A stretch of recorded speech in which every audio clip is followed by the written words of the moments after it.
So last week, I think the stress test has changed, I believe.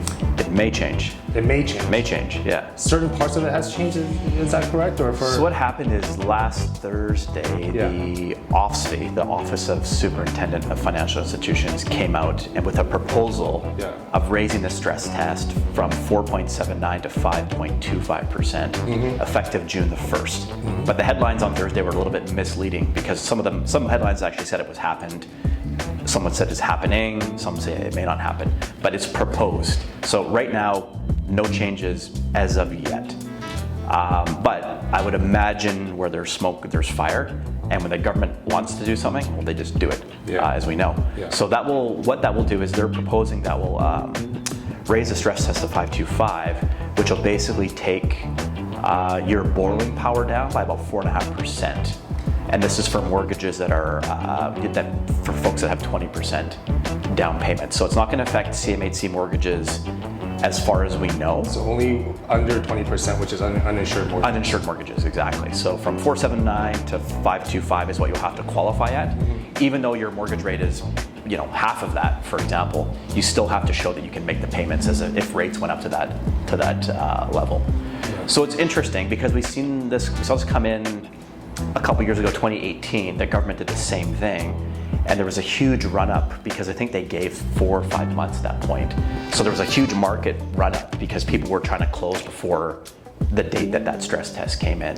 In this instance, we have till June potentially. So we've got half of April, May. So another 6 weeks where it could be crazier.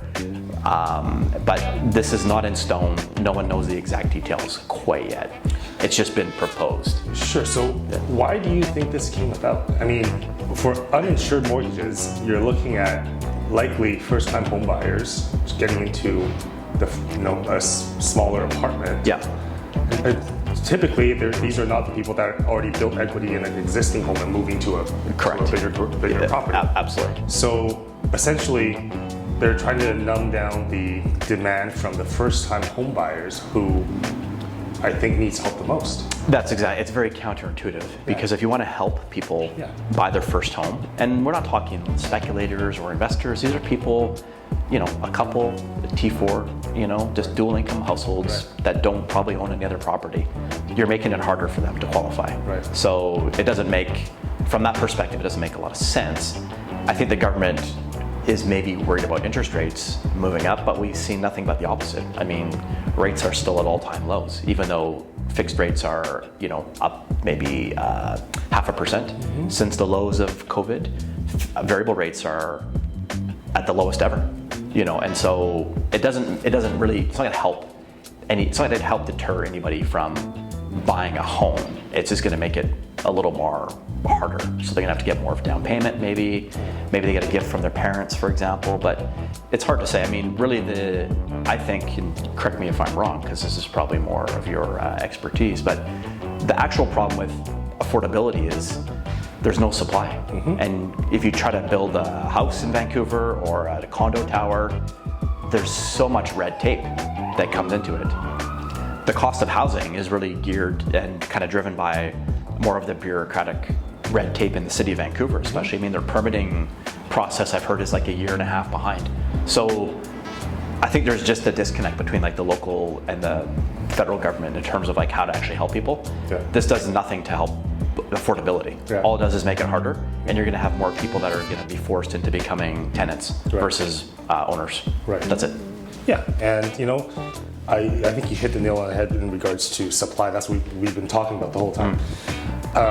Funny enough, I think 3-4 days ago, a few days ago, Vancouver Sun gave me a call and we did an interview for an article just about the frenzy of the market. But what didn't get published was we actually had a nice discussion about how the government can better help people. I'm not talking about whether they're first-time home buyers or 80-year-olds who built equity and went through their properties throughout the years. It's just generally locals. How do we help people? Totally. How do we solve this problem? And I think, just like you've seen, I'm sure, all the red tape has been created on the demand side. and they've done nothing about the supply, the lack of supply. Yeah. They could, like you said, they could easily, maybe not easily, I'm not in the government, but I mean, a solution would be to cut the red tape, like you said, Totally. to make redevelopments much easier, smoother, quicker. Another thing is, lower the taxes for those capital gains taxes.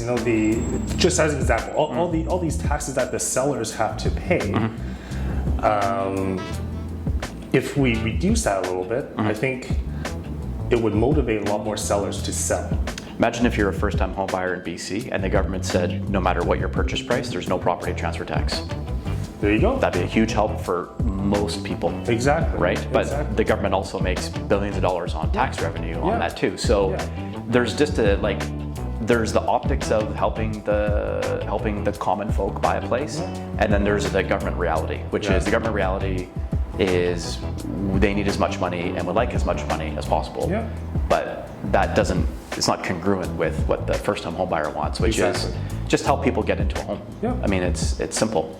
But there's been all these programs that have come in and these rules and regulations, they're useless. Yeah, and they're not really helping their own narrative. No, not at all. I mean, well, it's political narrive, so Exactly. of course it helps politicians, but it doesn't help anybody else. Exactly. Right. Exactly. So- And but I still agree with you that supply is the issue. Supply has always been the issue in Vancouver. Yep. And at the end of the day, we're dealt with the cards that we have to play with. So There's lots of room. I mean, we have a whole sector of the city that could be developed. Yeah. Or look around where we are. Look at the downtown east side. I mean, you have a whole area in basically downtown Vancouver that is a no-go zone. So the city of Vancouver should really do something about making that more habitable for not only those residents, but bringing people into that area to gentrify it a bit, right? There's so much they could do, and hence nothing's been done since I've lived here for 21 years. Right. It's been the same story the whole time. Yeah. It is what I it agree is. with you. Yeah. Okay. Well, thank you so much for tuning in. And if you're looking to sell or any mortgage questions, reach out to us. And we hope to see you in the next month. Thank you so much. Thanks, Alex.